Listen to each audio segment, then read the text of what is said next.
Dakar7.com, site d'actualité nationale et internationale, maintenant à portée de main, 24 heures sur 24. Retrouvez toute l'actu sport, politique, culture, économie, revues de presse et même vos séries préférées. Téléchargez l'application dès maintenant pour rester au fait de l'actualité. Disponible sur Android et Apple Store. Sans plus tarder, je vais attaquer ce qui nous réunit aujourd'hui ici, c'est-à-dire une conférence de presse qui va principalement porter sur la question de la gestion de la ressource pétrolière et gazière du Sénégal. Nous avons tous suivi la déclaration du gouvernement qui a essayé de se laver à grande eau et qui en a profité pour se livrer à un exercice qui n'a pas sa place dans un débat d'idées, c'est-à-dire un exercice ou une tentative d'intimidation par des menaces directes. Nous pensons que dans un débat d'idées et démocratique, il n'y a pas de place pour ce genre de comportement.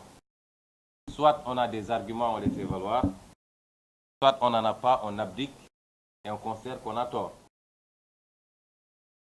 Depuis des temps que nous nous prononçons sur un certain nombre de questions, nous avons toujours dit, si des gens s'estiment diffamés, injustement attaqués ou salis, ils ont toute la latitude de porter ces affaires-là devant les tribunaux. L'exercice de communication en réalité qui a duré plusieurs minutes, sur, en tout cas dans la version papier, une communication qui fait près de 6 pages, en réalité a été un exercice de blanchiment de Petrotim, dont le gérant se trouve être M. Aliou Sall, qui lui-même se trouve être le frère du président de la République.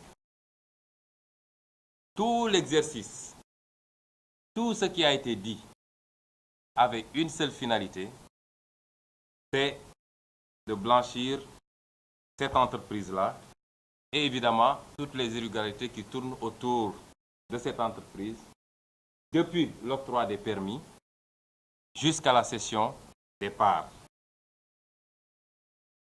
Vous aurez remarqué que dans la déclaration du gouvernement, à la page 4, je crois, c'est à partir de la page 4 que le débat est escamoté. Je cite ce qui a été dit. C'est ce qui est important, comme il en est d'usage dans le secteur, par un acte dénommé Farmouth Agreement ou accord d'affermage ou de cession de parts, Timis Corporation, qui a eu par la suite à racheter la société chinoise à Petrotim Limited, a procédé à la cession à Cosmos Energy de ses 60% de ses droits et obligations de travaux sur les 2 permis d'exploration de Caire Offshore profond et Saint-Louis Offshore profond. Voilà le seul paragraphe qu'il fallait retenir de cette déclaration qui a été faite à la presse. Et c'est ce seul paragraphe que nous allons décortiquer, commenter et vous démontrer en quoi l'exercice était un exercice de blanchiment. Pourquoi, dans la manière de frapper cette phrase, vous vous rendrez compte que on ne parle de Petrotim que en passant. On vous dit ce qui est important, comme il en est d'usage dans le secteur, par un acte dénommé Farmouth Agreement ou accord d'affermage, Timis Corporation, qui a eu par la suite à racheter la société chinoise à Petrotim. De quoi il est question? Dans la déclaration du gouvernement, il y a des aveux de taille qu'il faut noter. Le gouvernement en a profité pour publier un certain nombre d'actes. Tout ce qui a été publié, c'est des contrats et des accords. Des contrats et des accords. Mais pour ce qui concerne Petrotim, on n'a qu'un seul décret, et c'est le décret qui a prorogé, le décret de prorogation de la concession à Petrotim. Et c'est un décret de 2013. Donc, ce que la presse et tous les Sénégalais doivent demander au gouvernement, c'est transparence pour transparence. Le gouvernement doit publier le contrat d'acquisition entre Timis et Cosmos. Nous distribuerons le document qui a été publié par Cosmos. Vous savez, en Amérique, il y a la transparence. Ce n'est pas comme ici. Donc, les informations sont publiées parce que l'argent du contribuable américain n'est jamais dépensé sans transparence. Dans notre pays, nous avons inscrit dans notre constitution le droit à l'information, mais le gouvernement n'informe pas. Et quand il informe, vous exploitez les données, ça devient un crime. Et même quelquefois, on retire les données. Vous aurez remarqué que le fameux document de programmation budgétaire pluriannuelle qui faisait mention de la fameuse dette fiscale de l'Assemblée nationale n'a pas été publié pour 2016. Depuis qu'on en a profité pour dénoncer la fraude fiscale à l'Assemblée nationale, défaut de reversement. Dans ce document, qu'est-ce qui est dit? C'est cession Petrotim Timis. Il est dit, attendu que, par le biais d'un acte dénommé Asset Purchase Agreement, qui signifie convention d'achat de biens ou d'achat d'actifs, le Premier ministre a, lui, ou le gouvernement, ils ont parlé plutôt de Farmount Agreement. Ces deux notions sont totalement différentes. Dans la seconde session entre Timis et Cosmos, nous sommes effectivement dans un cas de Farmount Agreement. Mais dans la session entre Petrotim et Timis, le document qui est là et qui finit par donner la nouvelle répartition des parts entre Petrosen, qui a 10%, Timis Corporation qui a 30% et Cosmos Energy qui a 60%.